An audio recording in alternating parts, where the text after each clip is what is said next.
Welcome back, everybody. Before I get started, I would like to again acknowledge the generosity of our sponsors, Asciano, Gigaterra from South Korea, NSW Ports, Kalmar, DP World, and our lunch sponsors, BPA and Port of Barcelona. Thank you all for your support. Really appreciate it.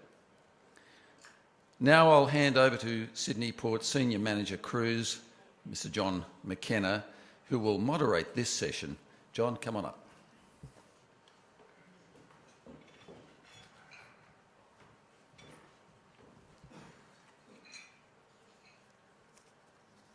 Thanks, Bob. Ladies and gentlemen, I have the pleasure for the next couple of hours taking us through this afternoon's session. We have 4 speakers. At the end of our 4 speakers, we'll do some question and answers. Our first topic is NLG bunkering. Hardly a day goes by without an LNG headline, an NLG strategy, or an NLG seminar, or an LNG survey. As we know, LNG is cheaper and cleaner, and as the strict regulations of the emissions control area loom next year for the Baltic, North Seas and English Channel, LNG is even more attractive. To bring us all up to speed on NLG bunkering, a man who lives in the epicenter of the first NLG bunkering rollout. He is the former Chief Safety and Environment Officer in Rotterdam. He is Director of the World Ports Climate Initiative and is currently IAPH Managing Director. Please welcome Hervé de Laar.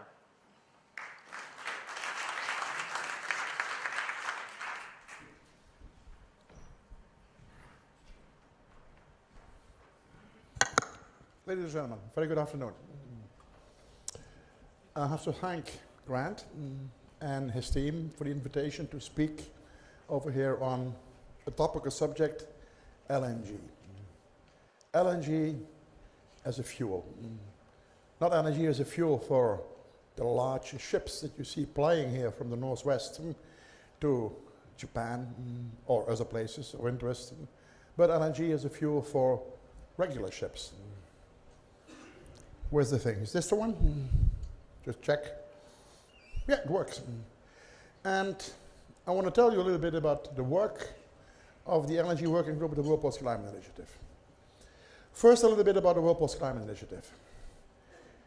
It started as a clean air program. And that makes sense, because that's the thing, which we are really interested in, clean air. And you can see at the bottom that during the process of coming to the World Ports Climate Initiative, we included the climate. We did so, as a matter of fact, at the meeting in Dunkirk in 2008. In November of that year, in Los Angeles, we kind of created the World Ports Climate Initiative. What are the mission statement of that World Ports Climate Initiative? You can read it for yourself. I'm not going to read it for you. I just read the first few words: raise, initiate, provide, make. There's a lot of actions. But actions all to do with people. Not very technical, as a matter of fact. At the moment, we have a number of projects running. We have carbon footprinting. That's actually the measuring part. Before you know if any of your project is going to be successful, you've got to have a yardstick. And this is the yardstick over here, the carbon footprinting project. We have another one, which is the onshore power supply. Some of you, especially with a US background, call it cold ironing. And with a more specialized US background, they call it alternative maritime power. But we refer to it as OPS. Then we have the Environmental Ship Index and LNG as a fuel. Actually, you see some ports mentioned over there. There's what we call in WPCI jargon, we call that the lead ports. Personnel from those particular ports are the ones who lead these specific projects. Let's look a little bit, when we talk about fuel, at the rules, because the changing rules, as you said, are driving the process of the LNG working group. Cleaner fuels are driven by the IMO regulations. Annex 6 for SOx, NOx, carbon dioxide, and particulate matter. What you see over here is the sulfur limits. The year 2015, you refer to it, when we have some changes in the requirements. Actually, we already had some changes in various parts of the world, but since this is the World Ports Climate Initiative, I'm only talking about the international IMO regulations. Another one are the rules for NOx. And both rules, changing rules, for NOx and SOx play a role in the use of LNG as a fuel. In the world, we know a number of special areas. Well, actually, they're not really special areas in the normal sense of the word, but are called emission control areas. Emission control areas, as you can see, the Baltic Sea, SOx only. The North Sea, SOx only again. And then, of course, North America, the United States, the Caribbean seas, they are SOx, NOx, and particulate matter areas. These are the things that have to be controlled in those particular areas. We have some future CCAS up on our sleeve within the IMO, and you can see the names of these areas over there: Mediterranean, Mexico, Norway, and it says a little bit NW Rest, because the SW South is an ECA already, a CCA as a matter of fact, a sulfur emission control area, because it borders the North Sea. And of course, Japan is under consideration as well. Well, under consideration, under discussion. Actually, when a ship enters an ECA or a CCA, you can see that it kind of enters into a maze. You have rules, regulations, and you can have numerous options with regard to fuels. I tried to picture that in this particular one over here. What to do? Of course, LNG could be an option. And what you see over here is, I think, you know, what some people, or most people think about LNG. Some people think it's okay. Some people are very afraid of it. Other ones can't wait till it's there, etc., etc. I think, you know, the expression on the face of these kids, you know, has all these emotions in it. It's quite a large array of emotions with regard to LNG. Actually, I don't know where I am. I haven't found myself yet. First of all, what's LNG?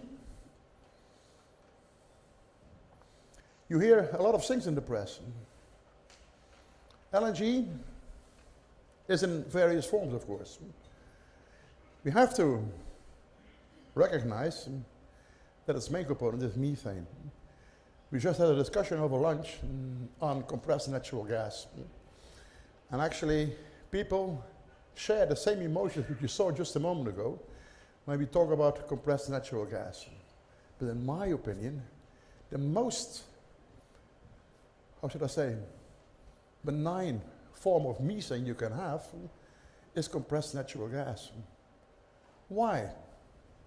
As soon as the tank in which it is contained springs a leak, it's gone. It's gone. It causes another problem. It's a well-known greenhouse gas, so it hovers up there somewhere, and it creates some problems with regard to greenhouse gas. Actually, this thing is falling apart, so I have to repair it again. It's better now. And but as I said, you know, as soon as the stuff is out of the tank, it's gone. It's different when we talk about LNG, because LNG is the stuff in its liquefied form. And if you have a little bit of a physical background and a background in physics, then you know, of course, that it's not very easy to have methane as a liquid. I won't go into the details, of course. I won't go into the details. What you see over there, it says, of course, that it's very hazardous or hazardous. The one who will always say it's very hazardous, it's an acronym over there. I don't know if you know what the acronym stands for. SICTO. The Society of International Gas Tanker and Terminals Operators. They operate the larger ships. They operate the stuff in large quantities, and they're fully aware of the dangers of the stuff in very large quantities. There is a lot of experience, of course, in handling LNG in large quantities. When you bring it to large storage terminals in ships, which even more or less outsize the Maersk Mc-Kinney Møller, as a matter of fact. Not in its lengths, because the length is something, of course, which is 400 meters, which is not easy to beat.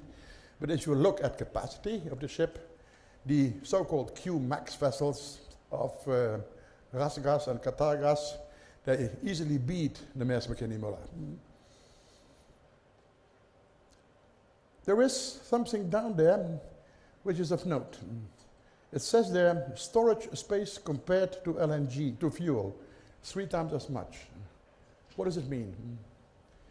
It means that when, for instance, I have 1 ton of fuel, heavy fuel oil, it takes about 1 cubic meter of storage space and contains a certain amount of energy. If I want to have the same amount of energy in LNG, in its containment, I have about 3 times the volume, so 3 cubic meters. That's not only the LNG, but it's also the containment system and the space you need to put this tank into a hold on board a vessel. One of the things you have to keep in mind, because when we're talking use of LNG as a fuel on the large vessels, and a large vessel like the Maersk Mc-Kinney Møller has a capacity of something like 10,000 cubic meters, you know what you need if you would put LNG on board. You need 30,000 cubic meters. If the ship is 200,000 cubic meters as a total, and instead of 10,000 cubic meters, all of a sudden you have 30,000 cubic meters in fuel capacity, you lose a lot of cargo carrying capacity. And then, of course, the picture of cheaper or not so cheap is quite a different one. Quite a different one. Just a reminder. Why should you use LNG? Sulfur emissions are eliminated. There's no sulfur in the stuff. Because in order to liquefy it, you have to literally remove every trace of sulfur. Otherwise you can't liquefy it. Particulate matter is close to 0 for the same reason. CO2 is reduced by 26%. It depends a bit on the source of the LNG. Maybe 26, 27, 31, I don't know. But due to the unburned methane, in a modern term they call it methane slip, they call that, the effect on the greenhouse gas is a little bit smaller. NOx is reduced by some 80 to 90%. And there, of course, is another difficult term, Otto engine. Most Europeans don't know what an Otto engine is. Most other people in the world do. The Otto engine is the opposite of the diesel engine. It burns on gasoline. And the diesel, of course, burns on diesel. And then, of course, it's said to be cost effective. And there's a nice one down there. I can't see it from here, as a matter of fact. You can see it much better over there. I have to look like this. That when you have LNG, you score quite good in incentive programs. Especially in the one which is very close to my heart. That's the Environmental Ship Index. You score quite high. Actually, to give you an example, we have some vessels which you see a little bit later. One of them is Bit Viking. It's a tanker of about 15,000 cubic meters. She is in the ESI program, and she has the phenomenal score of 92 points, where 100 is the maximum, only because of the use of LNG as a fuel. A bit about prices. And there you see that the price difference may be quite dramatically. In the US, it's quite cheap, as a matter of fact. But as you see at the bottom of the line, in Japan, it's quite expensive, the stuff. So we're not so sure whether it will be cost effective. Why shouldn't we use it? There is, of course, very hazardous. It depends on the amounts being handled, as a matter of fact. There is, of course, a large difference if you have an import terminal where you discharge LNG with a volume rate of 15,000 cubic meters per hour, or if you have a bunkering operation where you do a transfer of fuel oil with 50 cubic meters per hour. That's quite a difference. But that's taken into account in the approach which I'm going to detail a little bit later. The storage space requirement comes back over here, of course. It's not expected to be cost effective, just depends on the market. And of course, there's the public perception, the NIMBY. I don't know if one is familiar with the NIMBY syndrome. Are you all? Yes. Okay. Another one. We did some crystal ball gazing with respect to ships that are going to use that are going to use, not that are going to be affected by the new rules on the 1st of January 2015. First of all, of course, they have to be visiting ECAS. If they don't visit ECAS, nothing will change for them. And they will just maintain their normal fuel pattern. When they are going to visit ECAS, we expect that 95% of these ships will have a trip involved in the high seas and the ECAM. And they will just burn heavy fuel oil and the marine diesel oil. So no change, as a matter of fact. Just normal practice. Some 5% are confined to sailing in the ECA only. And there, we really don't know what's going to happen. It's a matter of price. But you can see we are going to use, some ships will use the marine diesel oil, some ships will use LNG, and other ships will use alternatives like scrubbers. But what the exact distribution will be, we actually don't know, not yet. If you look at ships on order, and if you look on scrubbers on order, you might say LNG is going to win it. But we're not sure, we don't know that. What do we have at the moment with regard to LNG? We have 50 seagoing vessels already fueled by LNG. But I must disappoint you, it says seagoing. It doesn't really mean, let's say, that they frequent the high seas. They go in, indeed, they take out to sea, but it's normally not a very long distances out to sea. That's about 50. PSVs is platform support vessels, which you find in the North Sea and the Gulf of Mexico. The new buildings are also about 50 plus vessels. And there is a growing interest in certain sectors in LNG at the moment. Over here, you can't read it, I'm sure about that, but it gives the names of the ships which we have, which are fitted with LNG burning equipment. And the next one, which you can't see either, is the one where it says, which ships are on order. But I suppose that the presentation will be contained in some form for future reference, and then you can read it. The technology does exist, of course. All the manufacturers of engines, be it the experts on the Otto cycle, Rolls-Royce, or the experts on the diesel cycle, Wärtsilä and MAN, they do have equipment available, which is suitable for fuel only, for gas only, or for dual fuel use. And of course, when we look at the regulations, we have some upcoming regulations for the use of gas as a fuel. Oh, this is the wrong picture, I see. This happens if you don't do it correctly. That's what happens. Sorry about that. Here you see a few ships which are going to be retrofitted. Actually, the most interesting one is the one you see at the top, let me see, left-hand side.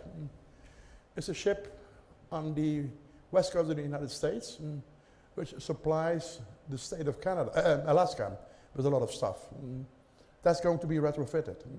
We have some ferries, of course, and we have even in the Great Lakes, as you can see at the right-hand side, we have ships which are being retrofitted under no international requirement, but only under national requirements. Other ships, and there you see the one which I refer to, the bit Viking.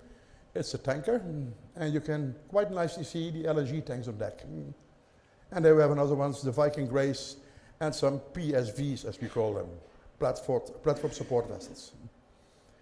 These are some of the new buildings which are on the drawing boards, and actually even further than the drawing boards. Some of them are being built already.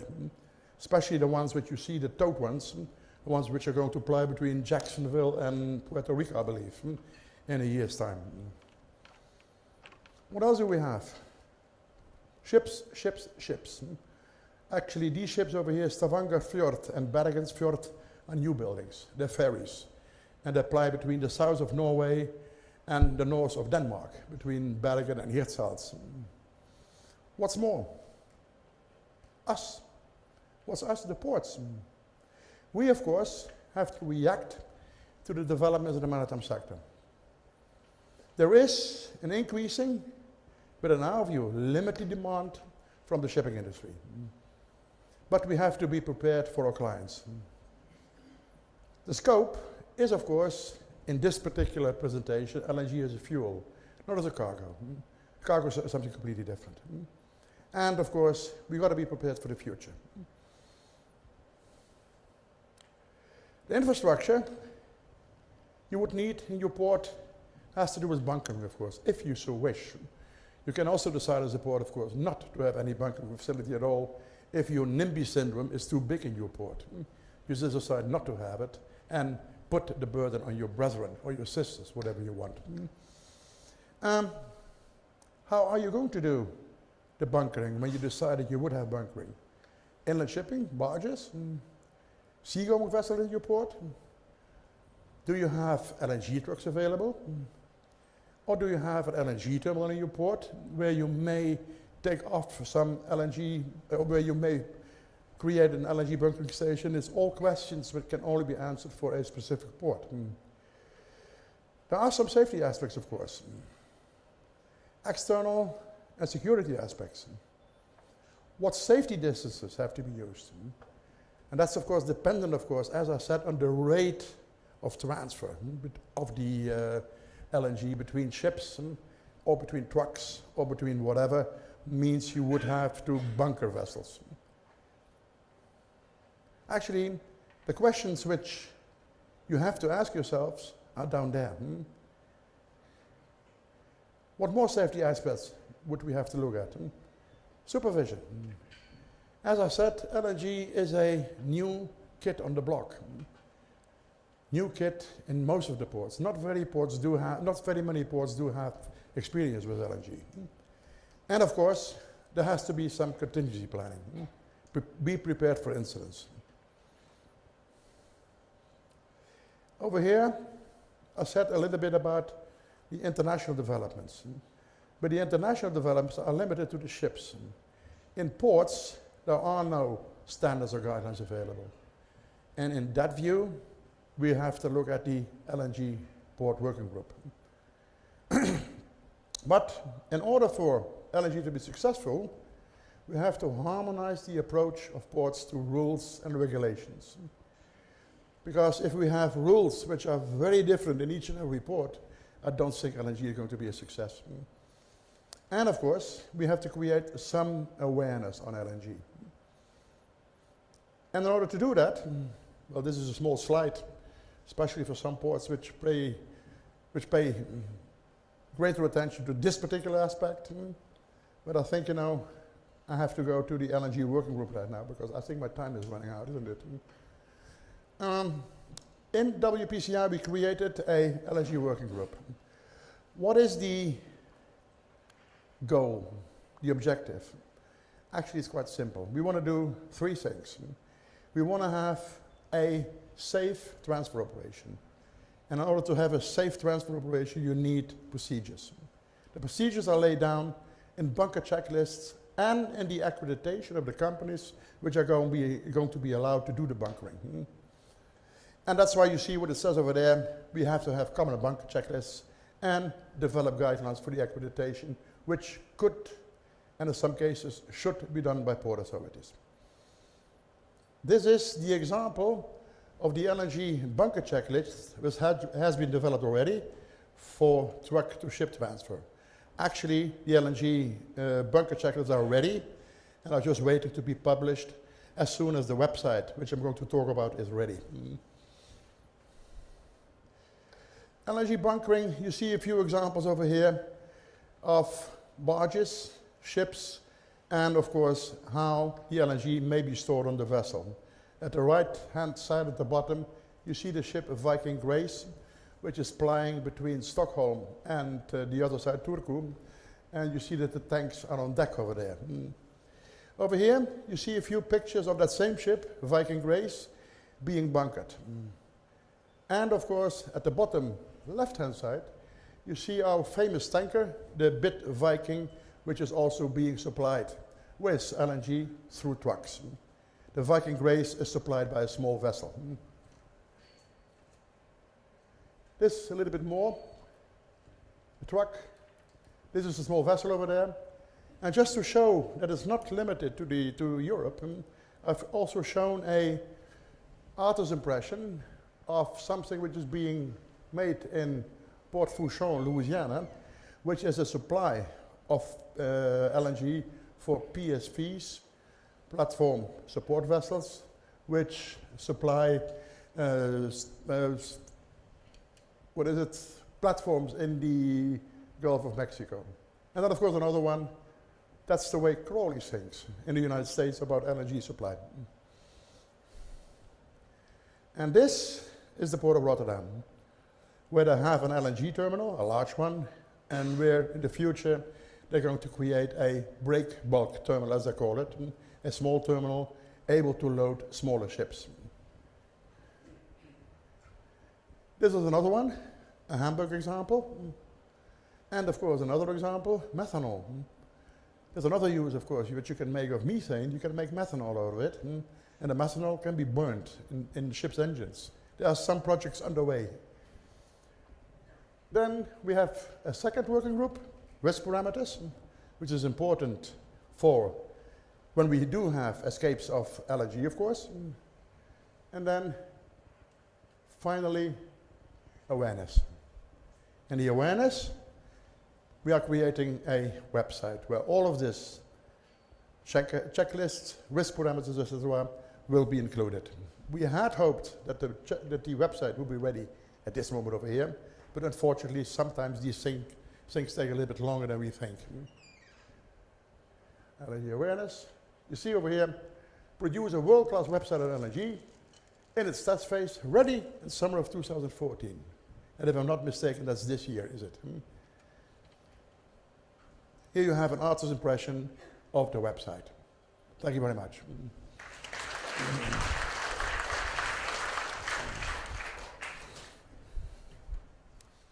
Thank you, Fer. No doubt you've left some questions for us all to think about.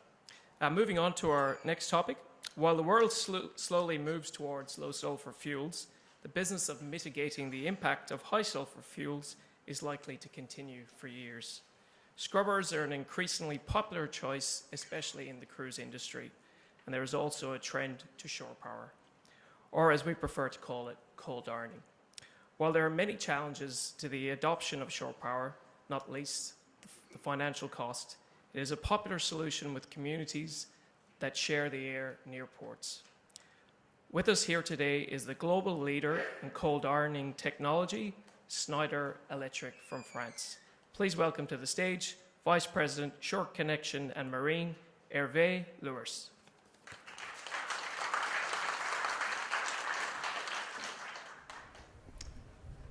Thank you very much for this short introduction. Good afternoon, everybody. When I've been asked to join this conference, I haven't taken too much time to make my decision to come over here. Not only because it takes place in Sydney, but also because we believe that there is some very good potential business here in Asia Pacific. So the objective of this presentation is to explain you why.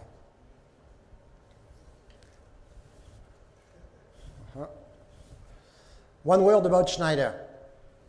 Only one slide.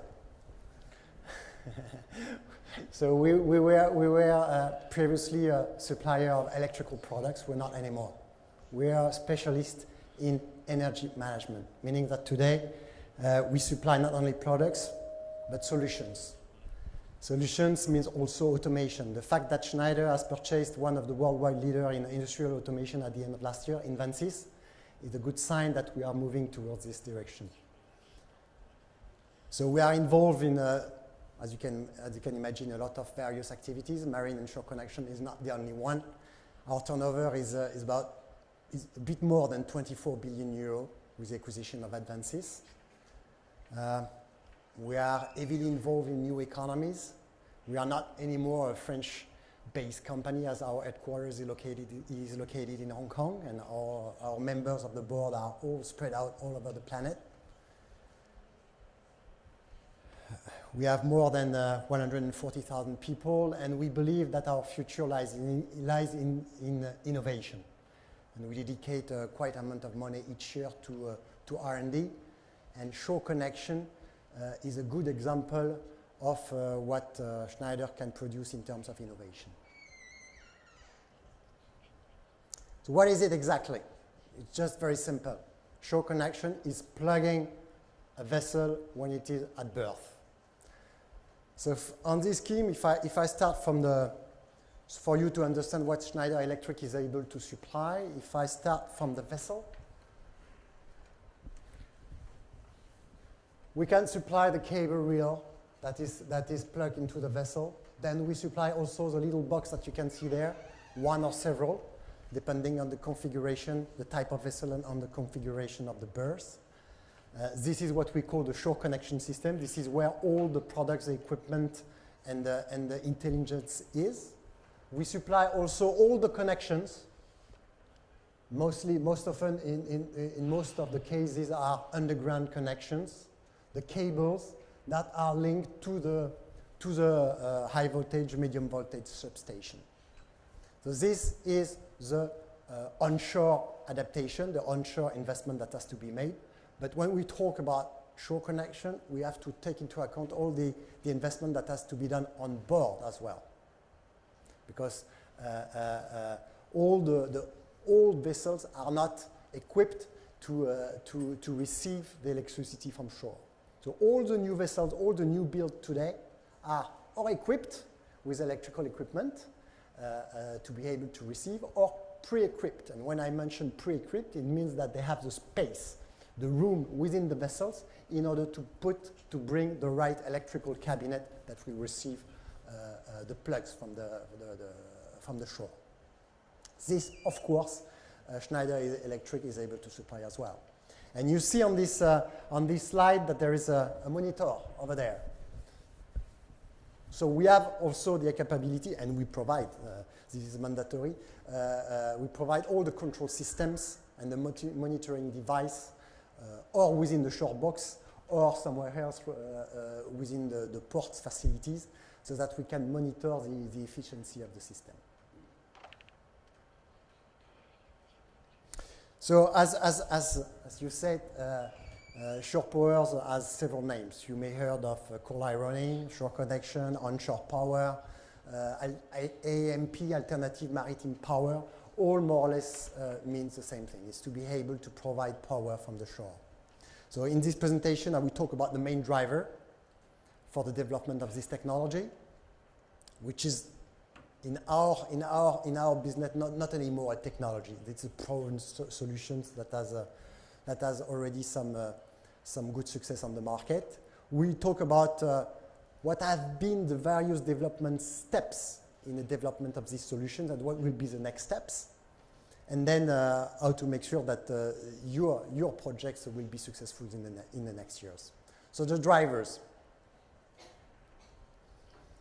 There are several. Of course, most important one is the pressure from the community concerning the environment. What you will see in the slides that one of the starting point of the development of shore connection has been the regulation that has been imposed in some countries. Of course, comparison of the prices of electricity and the fuel prices it might be a driver in some countries. Now we will see that the standardization is on the way. There is so many questions about the lack of standardization for these solutions, and of course the fact that all the ports are interconnected all together is a key driver for the development of this technology. Okay, pollution. We have discussed that several times today.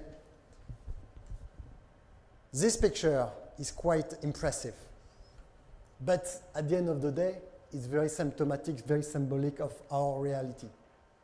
All the ports, or a large majority of the ports, are located in areas with a high density of population. This is not an exception, more or less always the case.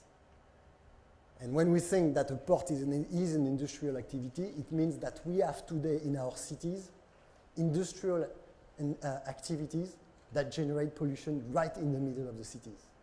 When we think about that, we just think it's just unbelievable, unbelievable. And at the end of the day, this will stop one way or the other. And shore connection is a way that could avoid such a type of pollution.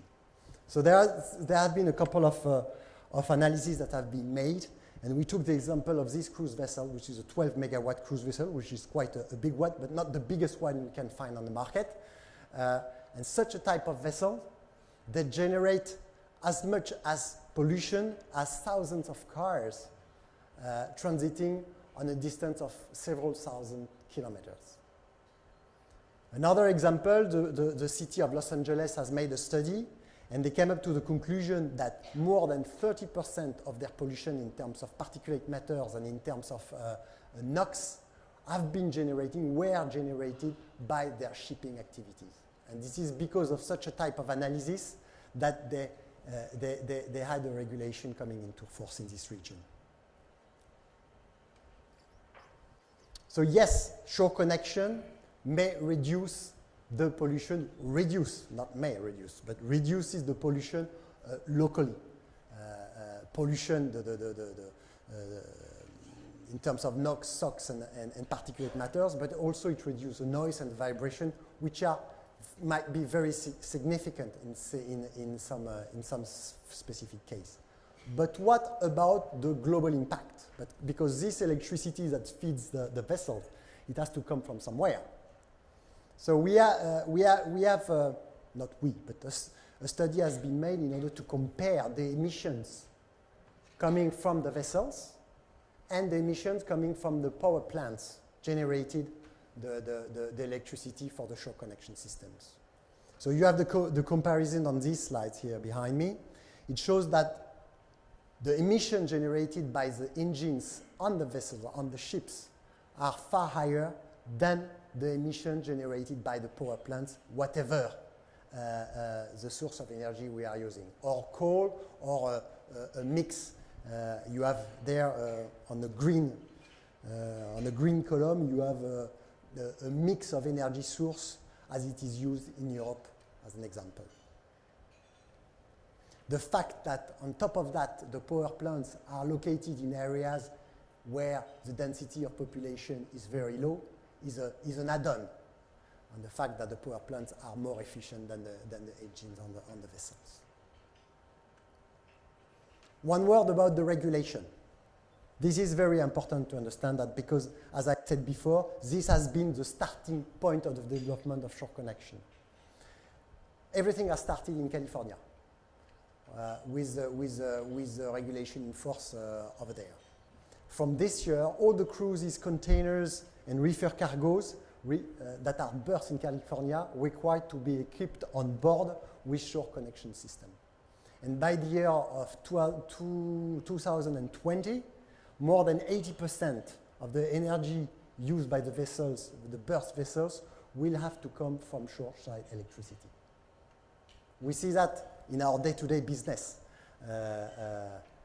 We see a lot of ship liners coming to us and requesting for some offers from Schneider Electric to equip their vessels because they want to be allowed to berth in the Californian ports. We see some similar pressure in other regions of the world, maybe not to the extent of what is done in the US. You know that in Europe we are obliged to make a lot of compromise between us in order to come to a general rule. So there is some pressure in Europe, and by the year 2025, all the most important ports will have to consider shore connection supply. which is a bit different from what is done in the US. We are obliged in Europe to consider only. Doesn't mean that we have to go. And to the same extent as well, China has emitted a very comparable directive. Today, we could have thought that because of this directive, the market would have exploded in China. It's not yet the case. It's not yet the case. So we are expecting one day some sharp increase into the market. We are not yet in this position. What about the return on investment? This is a key question. You are industrials, are port operator, and we are as well. At the end of the day, we have to make money. I would have liked to be able to come to you and to let you know, okay, the return on investment for such a type of investment is 2 years, 3 years, 4 years with a figure. I'm not able to do that today. Because this heavily depends on, first, a very high number of criteria. And this depends on, well, criteria, of course, price of electricity, price of fuel in your regions, configuration of your ports. We determine the level of investment to be done onshore, type of vessels coming at your at berth, determining the type of investment to be done on the vessels, how much time this vessel will stay, and so on and so on. So it varies dramatically. I was discussing last week with one of my clients, and he told me the return on investment for this investment for my configuration is 2.5 years, and I met some other clients who told me it's more than 10 years. So it varies. Just be aware that we have in Schneider some tools in order to try to help you to assess what could be the financial return, and if you provide us with your figures, we may run them for you. Also, financial impact is not financial return is not the only criteria. There has been some analysis done by a university trying to assess in which country we could find most likely the investment according to the price of electricity locally and so on. When we looked at this graph behind, we came up to the conclusion, wow, very likely that in Italy or in Denmark, no investments. We have several projects going on over there. So definitely ROE is not the final decision criteria. Standard. For years, this has been a problem. When you have one vessel connected in California, you want these vessels to be connected somewhere in Shanghai. And for this, we need to have international standards available. And that's why the international standardization bodies have decided. So several committees have been set up, and they came up with a standardization, especially for the high voltage vessels, the most important vessels. So now everything has been defined very far into the techniques. So we are very well aware of this standardization task, workshop, because a few Schneider Electric is leading the standardization committees. So you could rely on us. We are fully aware of what can be done and what should not be done. And I put on this slide an example, which is not too technical, about the main output of such a standardization. As an example, you see the container ship on the bottom part of the slide, where the cable reel that is connected to the onshore system has to be located on the ship by itself. This has been decided by the standardization committee because the container berths are very busy, a lot of activity on them. There's no way we could set up this shore connection cable reel on the berths. It's the opposite for all the other type of vessels, ferry, cargos, tankers, and cruise, where it has been decided that the cable reel dispenser will be located on the berths. So this type of example, when you decide to go for investment in such a type of technology, you have to follow this type of standardization guidelines. What have been the different development steps? All started, as I told you, in California. With, in the West Coast, I would say, with the first investment in 2003 in Juneau. Then there have been some investment launched in Port of Los Angeles, Long Beach, Victoria, Seattle. This has been more or less the process. And Schneider Electric has taken about 75% market share about all these projects that has been conducted. Another area where shock connection has developed dramatically is in the ICA zone in the Baltic, Northern Europe. This first development has been subsidized by the regions, and that's why a couple of projects have come up since that time.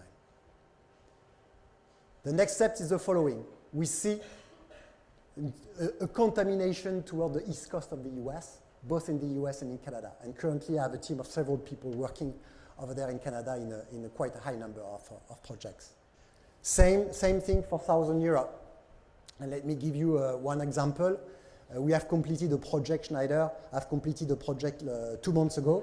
We have delivered and commissioned a shore connection system in Morocco and for the Navy from Morocco, and the frigate has arrived last month, and it has been successfully connected last week.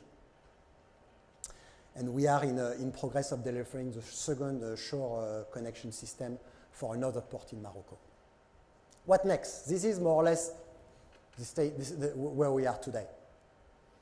Next is, of course, Asia Pacific, including Australia.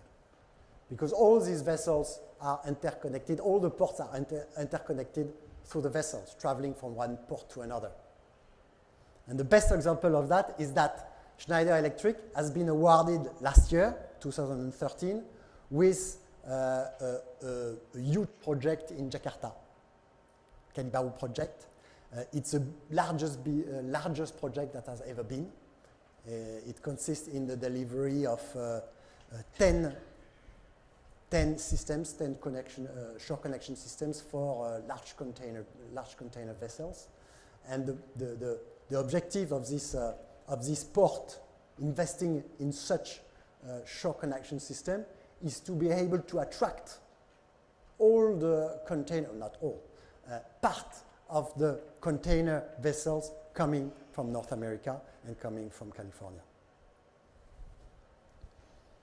And we are also working in the development of the shore connection business also in China. And you see the list of the ship liners coming to us asking for some adaptation of their vessels so that they are being able to be connected. So you see the list, of course, a lot of container ship companies, but also a lot of cruise vessel companies. How to implement successfully a shore connection system. You find here a couple of examples of what Schneider has done in the past. So this is typically the system that we have implemented in California. I think this one, maybe both Long Beach and Los Angeles. This is the projects I was talking about previously in Jakarta for the container business. So I still do not have pictures about that, but because it's not yet completed. We have been awarded last year, and the project will come into operation in 2016, and we deliver the first of the 10 e-houses next year. So we have a complete team over there in Jakarta, in Indonesia, design and manufacturing team, so that we are able to deliver not only the e-houses, but the overall package, the one I described at the beginning of this presentation, meaning the cables, globally we manage the turnkey project, the cables, the shore connection, the connection to the substation, and the delivery of the substation as well. This is a greenfield project.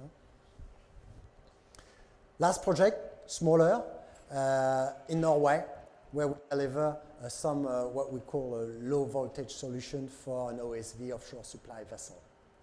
So you see the cable reel, an example of a cable reel, and an example of an e-house, what we're able to do. What we try to do, we believe that one way to be the most cost effective and to come up with the most reliable system and to be able to deliver the clients in the shortest lead time as possible is to standardize as much as possible. That's why we have designed such a type of system. You know, all the equipment, all the various electrical equipment enclosed in a standard enclosure, I would say.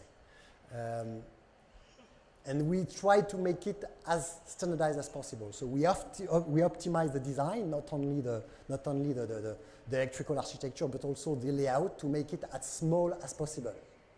Of course, on top of that, we have all the control system and the monitoring equipment, or inside the box, or within the harbor, or wherever you want through internet, in order to make sure that we optimize the energy consumptions of the vessels and for the ports.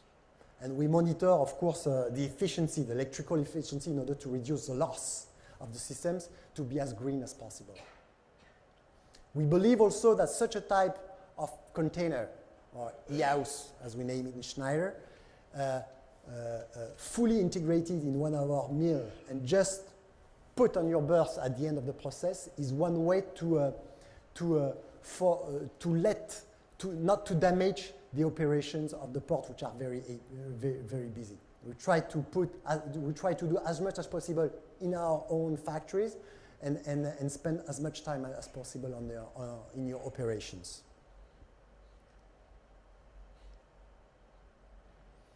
This is not just a sketch, this is a reality. So you see some pictures of what we name in our wording the shore box solution. So typically, on the top part of the slide, this is the shore box. This is coming out of our factory over there in France. This is an example of an integration factory in France, but we have several all across the world. We have one in Jakarta, we have one in Australia as well, and we have, one in all the parts of the world.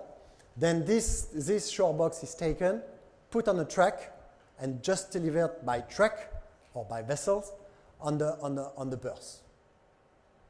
So typically, the picture on the left side on the slide is one of the example of an installation we made in one European port. This one looks like exactly the same. It's not exactly the same, but on the outside part it is. Is the example I was talking about, the one that has been delivered and commissioned very recently for Morocco. Conclusion, this is my last slide. The key benefits, we've talked about that previously several times. Of course, we cut the emissions. We can generate fuel savings. And now it's not anymore an innovation. It's a proven technology that has been implemented several times, and we are able to say that it's a reliable solution in order to cut the emissions. If you want to be successful, you have to follow the international standards. This is absolutely key, and we can help you for that, of course. And we believe that the best way to make it as cost as efficient as possible is to go to a standard solution as we design it in Schneider. Of course, I'm ready to answer any question you have, or now or after, and feel free to contact me for any question anyway. Thank you very much.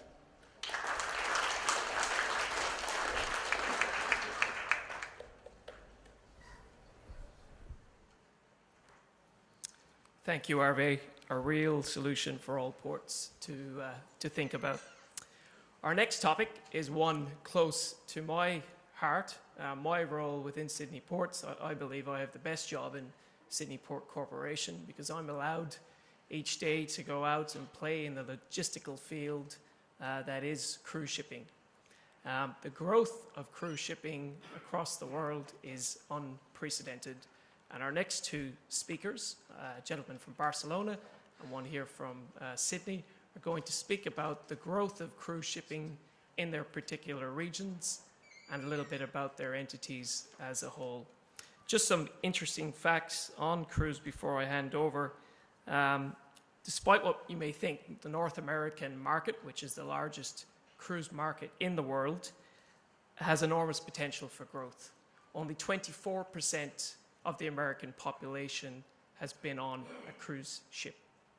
If you take that to another step, if you filled all the cruise ships in the world annually, you still would only reach half the visitors that attend Las Vegas each year as a tourist destination. If I could introduce our first speaker, all the way from Barcelona, the Deputy Manager of Strategy and Business, Santiago Milà.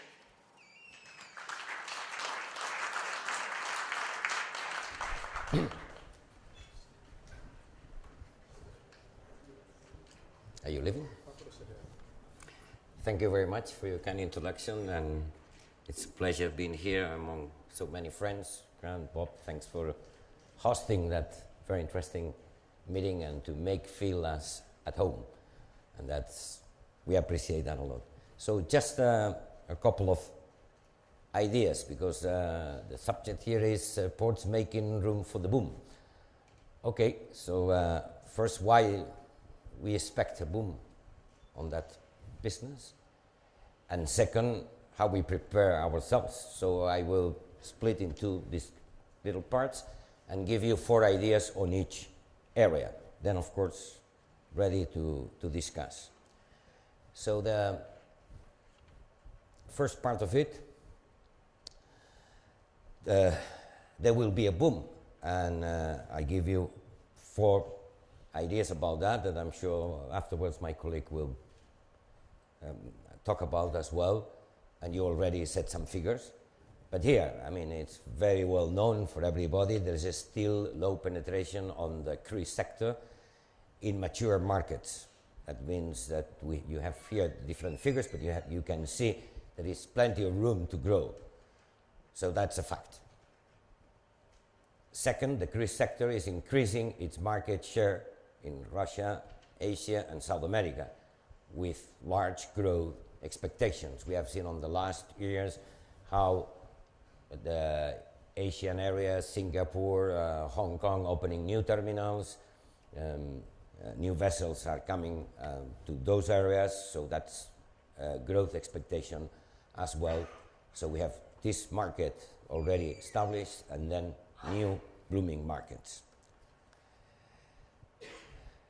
Third idea about that, the cruise lines are investing in key ports in order to get vessel spares guaranteed. That's another key element, because of course, if we keep on going like that, the berthing allocation is going to be a big problem. So the cruise lines are in many different ports investing or talking to different port authorities in order to have the future guaranteed on berth allocation.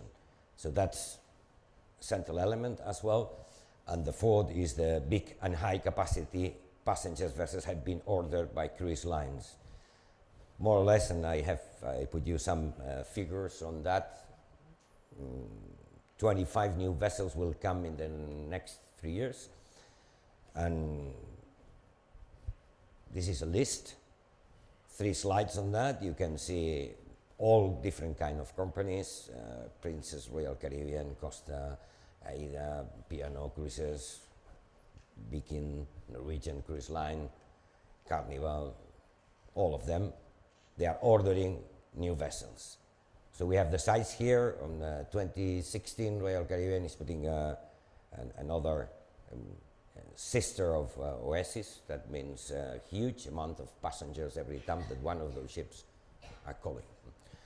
So we will have the ship coming into Europe, Oasis, next autumn, just in September, when we will make the Sea Trade Med mid of September in Barcelona. The Oasis will come, and I will show you later on how we are going to handle that, because I mean this vessel, you have here of course the lower berth, that is 5,400, but if it's full with in all cabins, some of the cabins for people, then we can reach 6,200 passengers at once, plus 2,500 crew people. And that means that you need a huge logistic, and it has to work extremely well, especially when we are home port. That means there is everybody in and everybody out, check in, check out, and that needs a lot of talk before and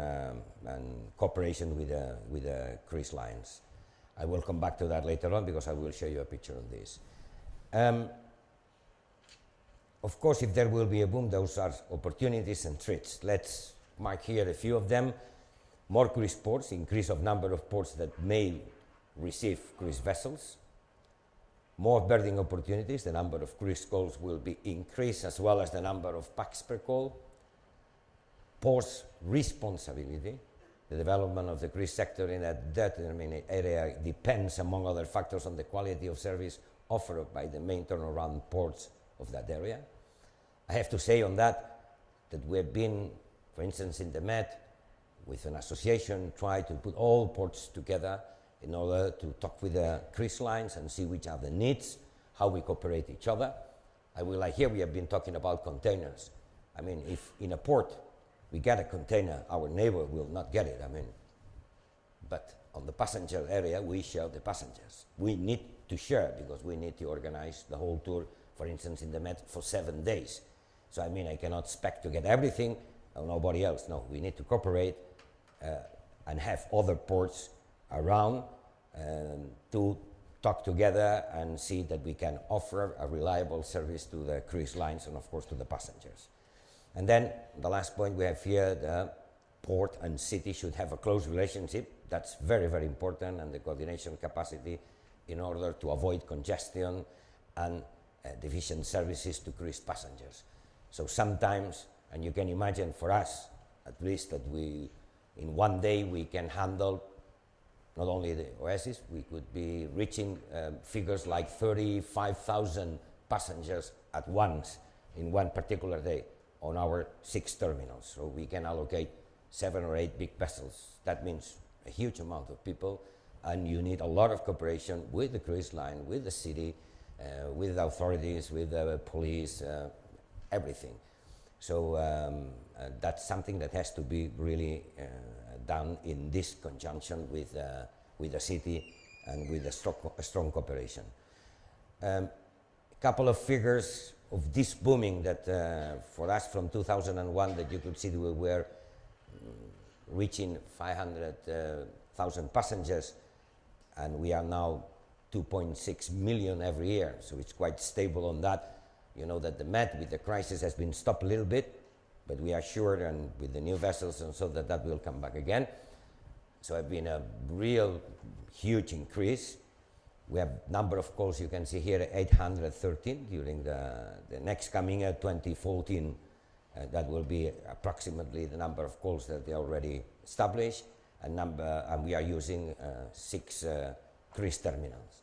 So on these 2.6 million passengers, nearly 60% of those, they are turnaround passengers. That means that we need terminals in order to make the check-in, check-out, luggage, in and out, all this kind of organization to provide also the vessel with all types of needs they have. And okay, that has been, of course, for our port to planify that with this. In 1 decade we have grown. If you make the figures here, it's 243% of growing in 10 years. So that can show you that the industry really, the boom is there, and we expect this continue growing. And of course, the second part of it is that we, as a public entity that we are, as a port authority, we are totally aware that we are very happy to have that, to invest on that in a way, because we are generating a lot of value to the surrounding economy, to the city, to the region, to the country. We have made all kind of calculations on that, and that makes a huge benefit for that. So that's the reason why also we try to cooperate with the cruise lines on this, generating these benefits to the economy. That's a little bit the port of Barcelona in, let me see, yeah, okay. Those are the cruise area here. Also we have, for smaller ships, we start here, but we have to move on the other side. For the big vessels, you can see here 1, 2, 3, 4, 5, with 6, 7, 8. So I was trying to tell you before that sometimes we have to allocate 8 or 9 vessels at the same time. That means that could be between 30 and 40,000 people in one particular day. And it's connected on a bridge to the city. The city is here, you can see, of course, and it's pretty close.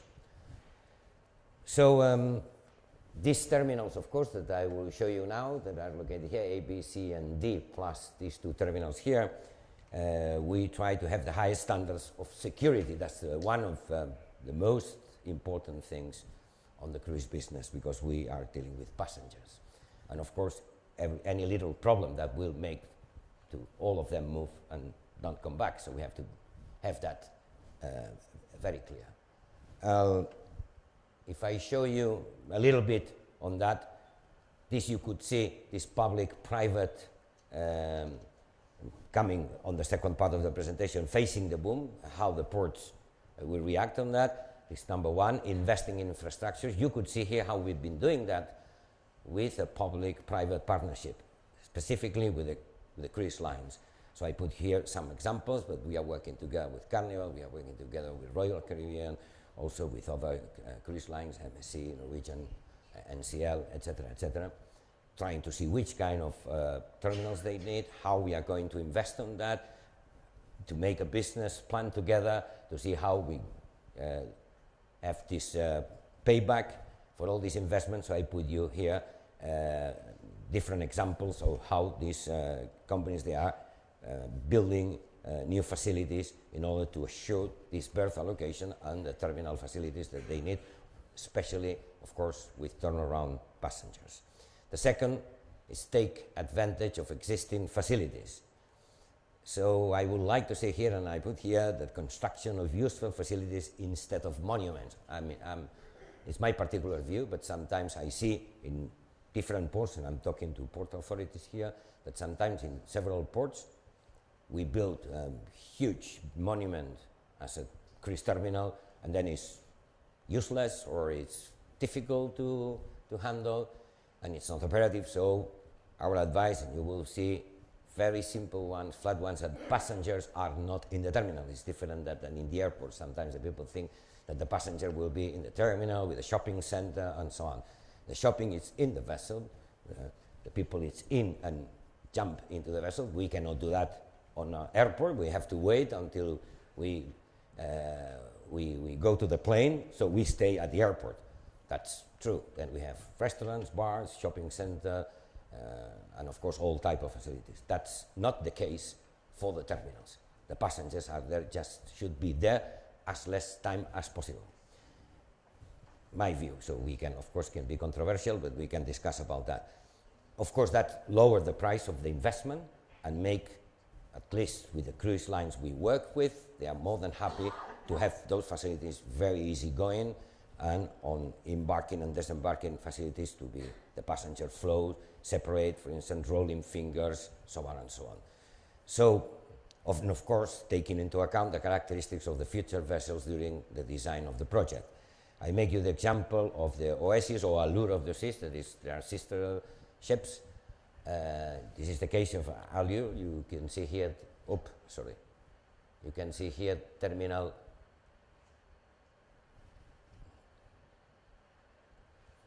You can see here the terminal A, B, and C, and we make the picture how the Allure Oasis, it's handled in two different terminals. So we are using two terminals at the same time, one embarking and one disembarking. So we make these two flows, because if not, we could not do it with 6,500 people.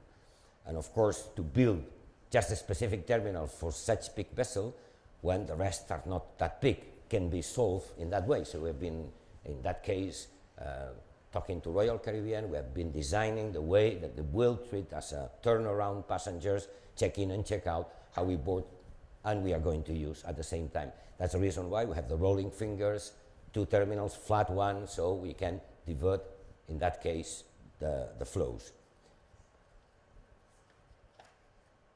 Third, accurate berth management. That's something, again, that we work deeply with the cruise lines, and very advanced, in order to have with a very clear, let's say, criteria, because especially on a turnaround port, all they want to start the trip in the Met on Saturday and Sunday, because the people takes a week off. So then we have a very big problem, so we have to allocate everything, talk to them. We do it with a very, in a very much advanced time, and with a very clear criteria, and that make us, I think, quite comfortable with them in order to allocate their vessels. So We have these specific procedures, and we understand that it's very useful for both parties. And number 4 is collaboration with the city, airport, and other ports of the same region. Have talked a lot about the cruise lines, that we have to cooperate with them. We are in the same business. And on the other side, we have to cooperate with the city and the airport, and again, also with the ports in the region. I repeat again, we need to make the tour. We need over 6 ports calling after the vessel is departing. So all this, like we have in the Med, we have a very powerful association. We sit there, we talk, and we try to create those different alternatives, different routes for the people coming in for their holidays. So that's a very important issue, again, with the airport, especially for the turnaround port. All facilities with luggage. We make check-in also in our cruise terminal for all different kind of airlines. So the people just getting in, so they get the luggage and they are rid of them, so they can still walking around with no luggage. They find it afterwards in the plane, and the other way around. So this makes things much more simple. So that's the reason why I put here port, collaboration, city, airport, and ports in the region. And of course, and I have already talked with the cooperation with the cruise line. So that was the 4 items that I would like to explain to you. Last thing, the Sea Trade Met will be this year in Barcelona, 16-18 September 2014. So those that they are interested on the cruise business, it's going to be a big event. So really welcome, and it will be our pleasure to welcome you there. Thank you very much.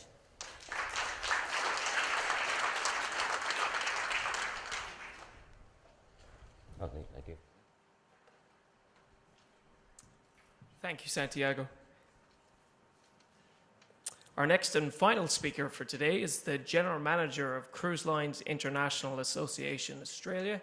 His role is to represent the cruise industry in Australia and New Zealand, and is going to speak to us about the growth of cruise in this region, as well as a little bit about his entity. Would you please welcome Mr. Brett Jardine.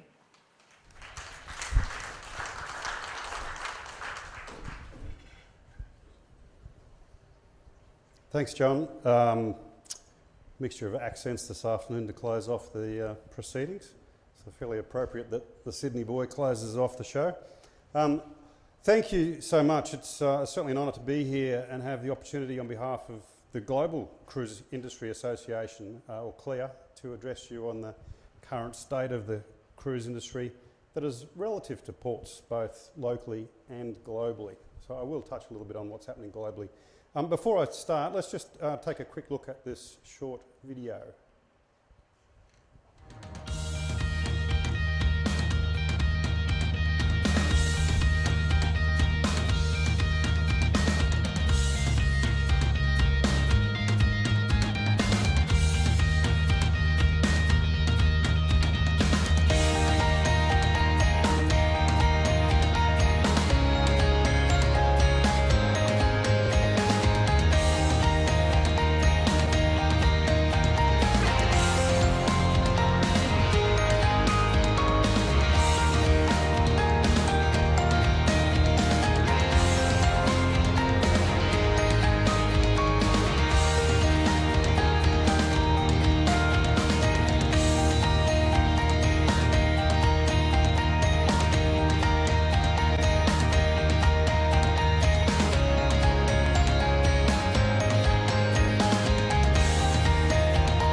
Excited about the creation of the global organization to coordinate all the functions around the world. And I think it's going to make CLIA as an organization, which has already been very successful, truly international in scope and truly much more impactful. The whole concept of a global CLIA organization is what they call a no-brainer. I've always visualized CLIA as being a global association. Global CLIA is something that probably should have occurred many years ago.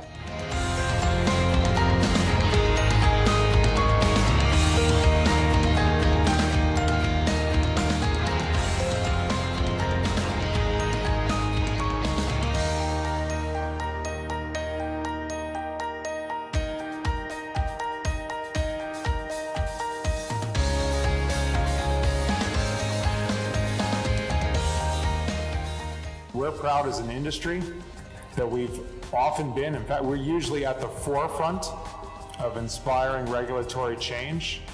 Well, safety is absolutely fundamental to the cruise industry. It is a thing on which we ultimately rely. And if we don't have an outstanding safety record, clearly we're not going to have the confidence of our customers. So that is our single most important concern. The significance of the Passenger Bill of Rights is that it provides consumers with a single source of clearly communicated information that demonstrates the industry's commitment to our passengers.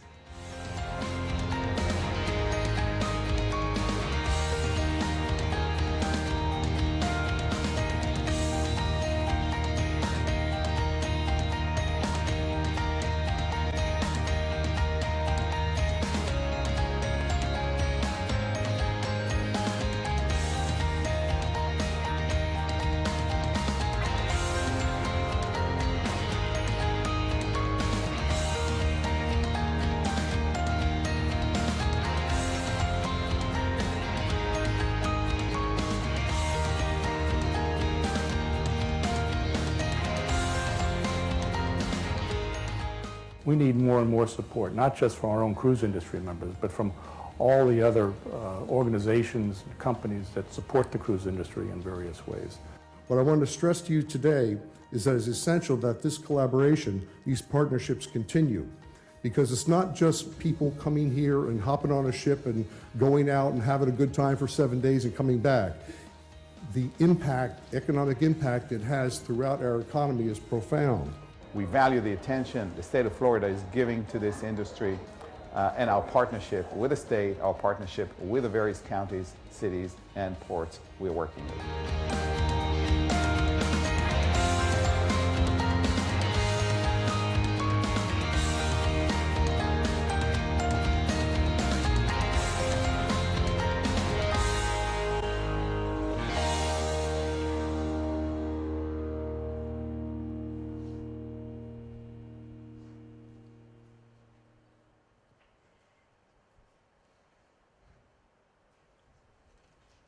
Okay, so there are a number of topics to cover within this presentation. Naturally, I'll keep it as relevant as possible to ports. I'll start with an introduction to CLIA and the functions of what we do. We'll look at the global growth of the cruise industry. We'll look at specifically at Australasian growth, the cruise industry, working with ports, and of course the future of the industry. In late 2012, a major announcement was made by the global cruise industry that would see 13 cruise industry associations from around the world transition into one unified global voice. And using the well-established North American brand, Cruise Lines International Association, CLIA or CLIA, now represents the cruise industry all over the world, driving an industry that carries in excess of 21.7 million passengers per year, that creates nearly $100 billion in economic impact and accounts for more than 750,000 jobs worldwide. The goal of creating a new global association was to provide increased benefits and a globally unified voice for cruise lines, travel agents, and business partners that includes ports and cruise destinations from around the world. For cruise lines, the new association is structured as a one-stop global resource on technical and regulatory issues, as well as unified global communication and event coordination, all of which better leverages cruise lines' investment in their association membership. For industry partners, the new association will deliver increased benefits through the collaboration of expertise in all markets as the cruise industry continues to grow in the years ahead. As with any membership-based organisation, a successful industry body requires the support of a strong membership base. And as you can see from the brands here, every cruise line that is genuine about the long-term success of our industry has a stake in CLIA. Today, CLIA has 61 member cruise lines that represent over 95% of the world's capacity. We have 13,500 global travel agency members who reach over 50,000 individual travel consultants in North America, the United Kingdom, and right here in Australasia. And we count 250 executive partners, many of whom are with us in the room today, representing ports, destinations, and suppliers that work as part of our industry in every corner of the world. As the Cruise Industry Association, CLIA is involved in many areas that cover all aspects of the cruise industry, from travel agent training and certification, consumer awareness, industry events, advocacy, policy, public affairs, regulatory work, and of course ports and infrastructure. When looking at the growth of the cruise industry globally, in 2014 we're projecting 21.7 million passengers will enjoy a cruise holiday, nearly double the number of passengers carried 12 years ago. And as you can see here, we anticipate growth for 2014 that will be in the vicinity of 400,000 passengers. The industry continues to expand its reach, bringing passengers to the most sought-after parts of the world, creating a more dynamic and competitive market for ports and destinations. The Caribbean continues to lead the share with 2014 capacity at 37.3%. And Australasia is certainly batting well above its weight, with close to 6% of global capacity being deployed here in 2014. One of the particular strengths of the cruise industry is that we do have the ability to deploy capacity from one region to another to not only meet consumer demand in different source markets, but also as a reaction to passenger feedback from the regions that we're currently visiting. As a source market, the growth that we've seen from Australasia in recent years has certainly been very closely monitored. Australians' passion for cruising surged to a new high in 2012, with passenger numbers from this market reaching close to 700,000. Now, this new benchmark represented an impressive 11% increase on the previous year, with Australia's cruise market once again recording the largest growth rate globally, equalled only by Germany. In only 4 years, the number of Australians taking a cruise holiday has more than doubled, largely in response to a substantial increase in local cruise holiday offerings, as well as the continued strength of the Australian dollar, which has certainly enticed more Australians to explore cruise options overseas. Since 2002, Australian cruise passenger numbers have risen by 500% from a base of just over 116,000. Now that equates to an average annual increase of 20% over the past decade. Quite a result that sees us as the fastest growing region in the world as a source market and for new deployments, keeping us firmly in the global spotlight and certainly the envy of many other regions. This chart also shows us that cruising from local ports, represented by a combination of Australia, New Zealand and the South Pacific, accounts for a fraction under 70% of the total number of Australians that are cruising.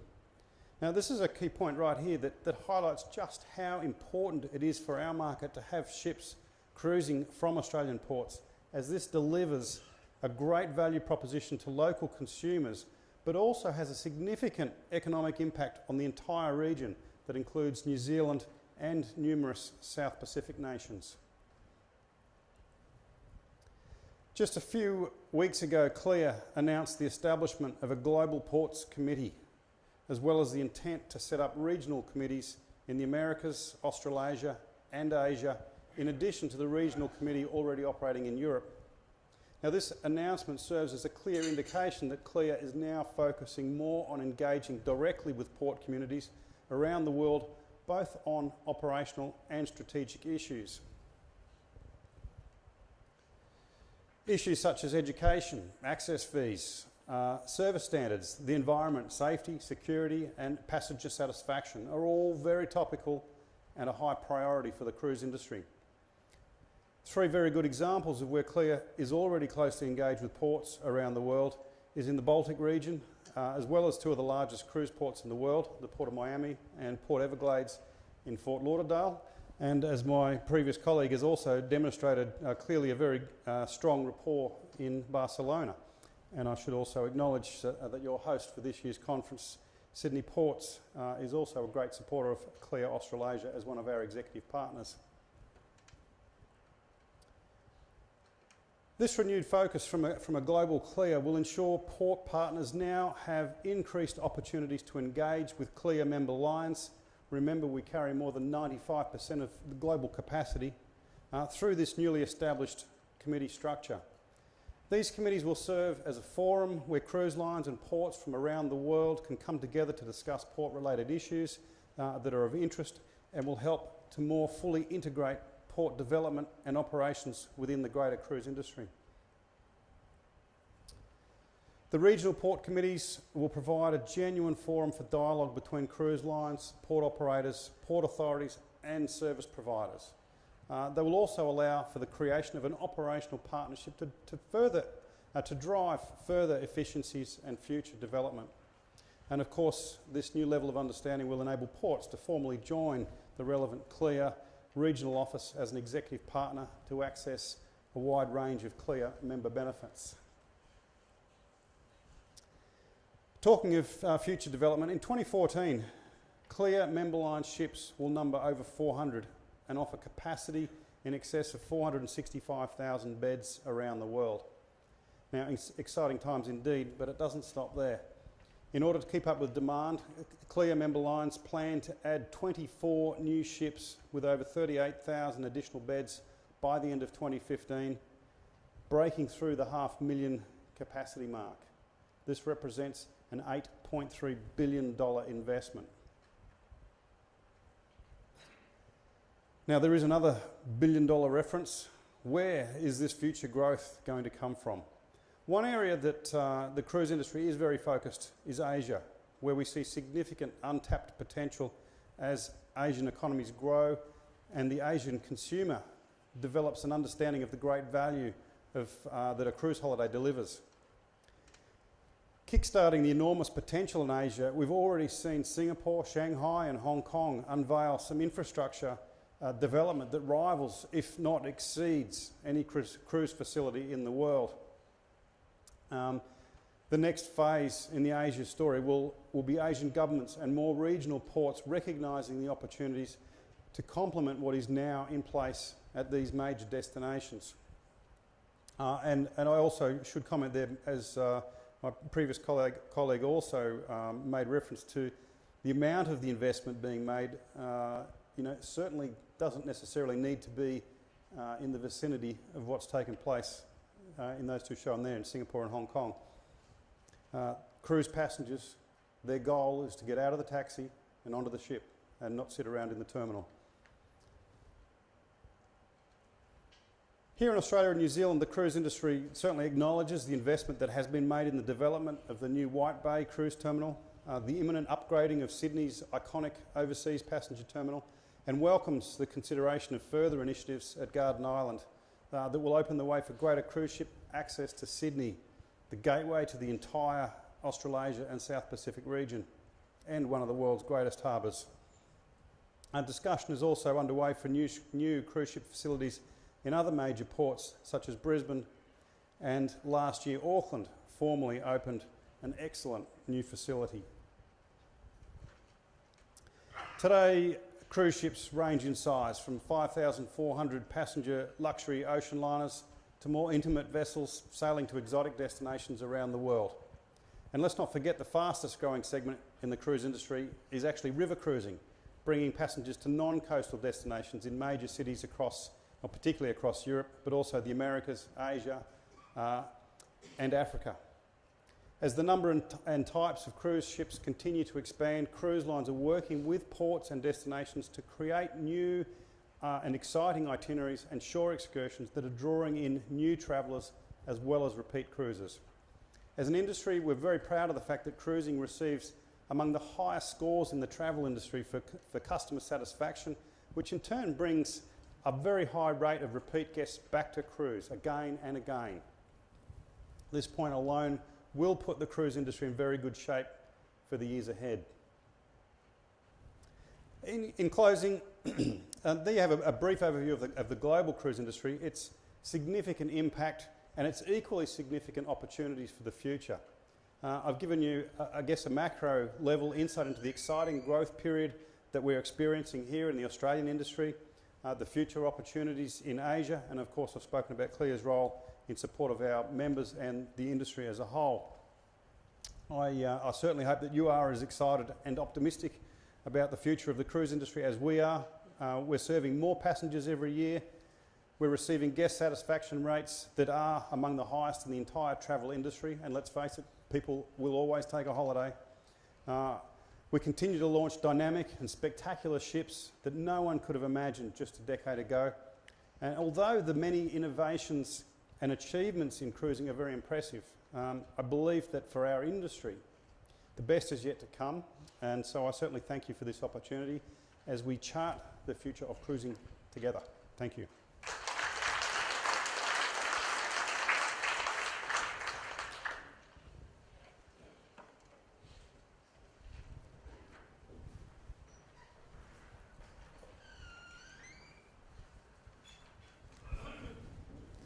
Thank you, gentlemen, for the 4 presentations that were made during that session.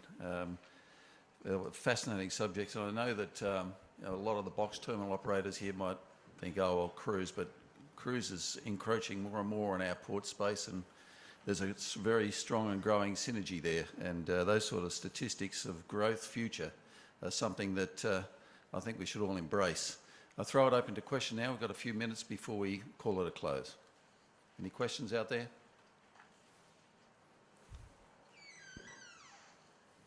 Microphone's coming, sir.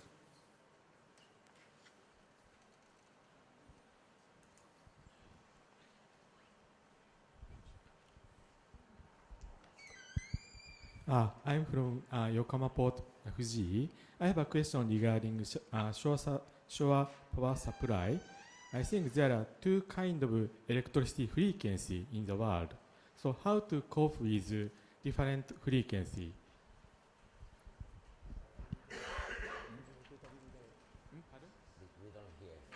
Okay. There are two kinds of frequency electricity, 50 Hertz and 60 Hertz. There are 2 kinds of frequency. So how to cope with difference in frequency? Yeah, I think the shore connection, the variability that's typically the point. This is typically where the difficulty is to the ability to transfer the 50 Hertz frequency into a 60 Hertz frequency. And this is where the technology is. Yes. And as for the container ship, I think the required power is a little bit high, so the transformation of frequency might be difficult, I understand. So are there any good way to transform the frequency? No, there is no major difficulty in transferring the frequency for any kind of vessels. There are technical solutions. The vessels who are requiring the most of the power are cruise vessels. And when we do have the solutions in-house in order to be able to supply cruise vessels with shore connection. This is not an issue.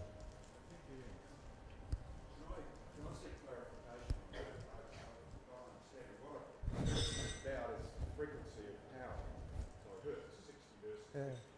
What do cruise ships take? What sort of power? DC, AC, or AC. 50 hertz, 60 hertz? 60. Ship? No. I mean, we can find any configuration in the marine industry. Nothing is standardized on this side. I mean, you may find some ships running 50 hertz, and some ships running 60 hertz. And you may have some countries with a grid 60 hertz and some countries having a grid with a frequency which is not the same. So that's where is the intelligence of the systems in order to be able to configure all the different solutions, the technical solution, and the system has to be able to recognize automatically the configuration, so that you do not need any human input when the vessel, which is not the expected frequency, comes at the berth. Am I clear enough? Okay. Maybe I can shed some light on it. Because we have a standard, the ISO IEEE AEC standard. It says, that when talking about frequencies, the only thing it says, the frequencies shall match. That's what it says.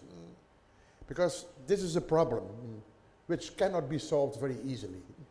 If you look at the power requirements we have, you just cannot very simply switch between, let's say, 60 megawatts at 60 hertz, all of a sudden to 60 megawatts at 50 hertz. You need, let's say, converters, static converters, circular converters. And actually, to be quite frank, if I have a circular converter for 15 megawatts, for 50 to 60 hertz, it's a kind of an equipment from here to there, as a matter of fact. It's big. It's big equipment. So whenever you are installing that kind of equipment, OPS, for whatever, actually the standard talks about high voltage. It doesn't talk about low voltage. So we start off with something like a few megawatts. If you talk a few megawatts, you have to make sure that you are in consultation with the port and the ship, as a matter of fact, to make sure, you know, if indeed the frequencies match. And if they don't match, you have to buy equipment. Very simple. To be very clear what we mean when it is a big equipment. For such a high power, we're talking about a container, an e-house, which is about 15 to 20 meter long, 3 meter wide, 4 meter high. So it's something which is quite significant, but on a berth, on the port, you can find, very often you can find the place for such a type of equipment. And if it's not possible to find such a place in one single space, then you do have the capability to design your system in such a way that you split the various components and you spread them out so that they can fit or in your building or into a specific container. And as far as I know, at the moment we only have one installation that is possible to supply either 50 or 60, but it's only at 3 megawatts, as a matter of fact, no more. It's a container vessel in Antwerp, as a matter of fact. No more? Worldwide? 50, 60 change over? Yeah, worldwide we have more than 120 berths equipped with short connection. Yes. And in terms of 60 to 50 hertz conversions, I think that I don't have the ratio, the precise figure in mind, but I think that at least 50% or 2/3 of the berth equipped are in a 50 to 60 conversion configuration. Okay. Any other questions? Just one here. Yeah, this is probably most appropriately directed to Brett as a representative of Clear. We've heard a lot today about LNG, about reducing emissions, talking about shore power, cold ironing, whatever you want to call it. I'm just wondering if Clear, or the cruise lines in general, have a position on this. There's an enormous variation around the world in the standard that's been adopted and how quickly it's being adopted. Seems to me in America it's just got this, it's like a runaway train, and there's other parts of the world where, and I call Australia one of those, where we're sitting on our hands.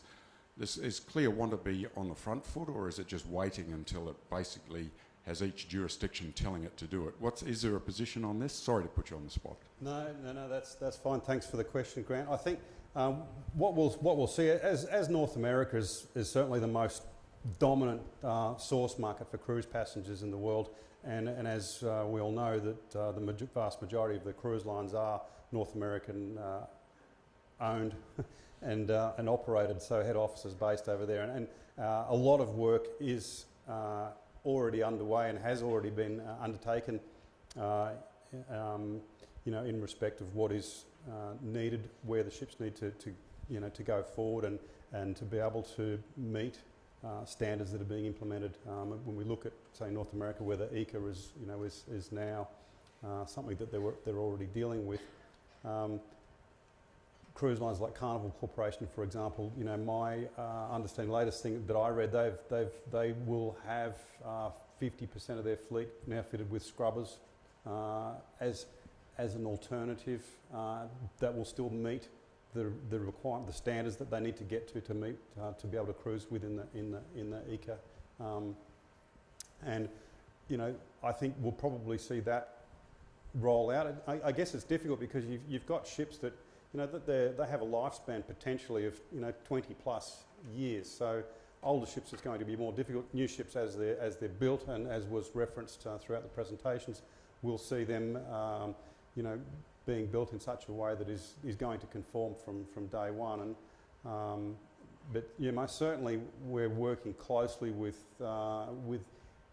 government in all areas where the requirements are, I guess at the benchmark requirements already. Yes, absolutely. And I guess the intent of our structure of our global ports committee and rolling out of regional committees as well is to be able to open that level of engagement in other areas as well. So if we end up in a situation which one would think might be inevitable, where that expectation that has been placed with the ICA becomes something that is standard practice around the world, well, we're going to need to be prepared for it. And at the end of the day, ships don't just cruise in one area; they move around. So if there is a minimum standard, they're going to be built or retrofitted if they have to be to that minimum standard. So that means they're going to be able to meet requirements all over the world. I think port authorities are generally the meat and the sandwich with this, and I think that for IAPH we need to probably have a clearer position where we encourage ports to be proactive and work closely with the cruise lines to make sure we don't wait until governments tell us what to do or the community screams so loud that they make us look as though we're not doing our job properly. So I think we've got more work to do in that area so that we're seen to be leaders rather than followers. Absolutely, couldn't agree more. We need to be seen to be doing the right thing. We're very conscious of areas of passenger safety, for example. I mean that's obviously our number one priority. But the environment is right up there as something that's very topical on the global stage, and therefore leading the way and being proactive in every area possible. Yeah, absolutely is critical. Any other questions? We're very close to finishing, but there's one really important, very solemn, significant thing to do.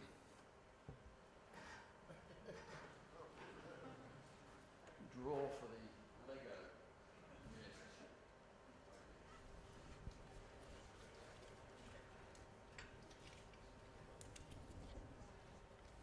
Thank you.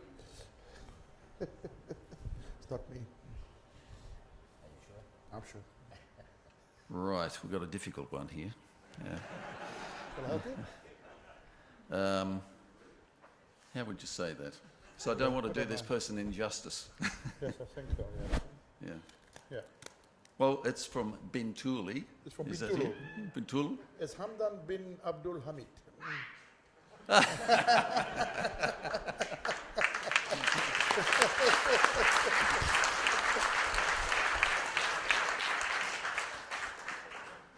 Please come up and get your prize. And actually it's quite appropriate. Bintuli is an LNG port. You want to come up?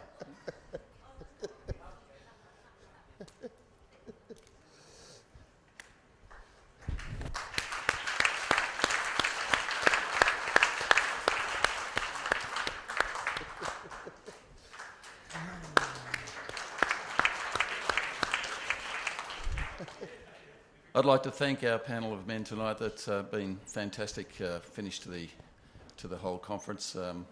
As I said earlier, cruise sometimes gets lost at these conferences, and it's a really important part of it and will continue to be. So thank you very much. Much appreciated.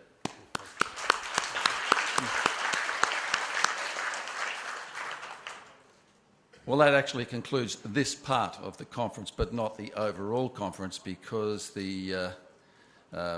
quite obviously there's a port tour tomorrow, and the port tour is just a little bit different. It's not your classic port tour. It's a port tour that involves a historic walk to a square rigger ship, a sail around the harbour on a square rigger ship to our new cruise terminal, and then the cruise terminal, lunch, and then a bus tour of Port Botany. So it's got a little bit of everything in there.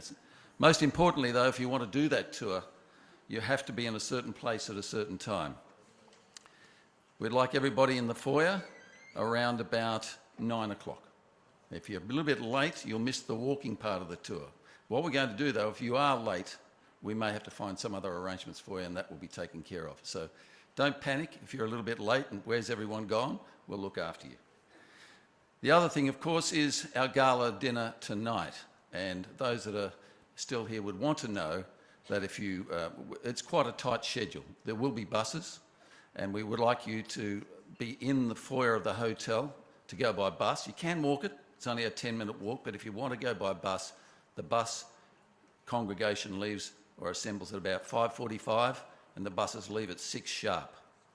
So if you meet next to the grand piano in the foyer of the hotel, you'll be escorted to the buses from there at 5:45. That's really important. Beg your pardon? Oh, no, it's casual. Isn't it smart casual?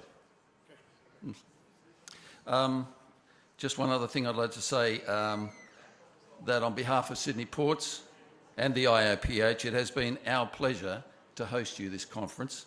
And we hope our speakers have given you something that you can take away. And also we hope our hospitality is something you can take away and tell everyone overseas what a great place Sydney is. So thank you very much, everybody. We'll see you at the gala dinner tonight. Thank you.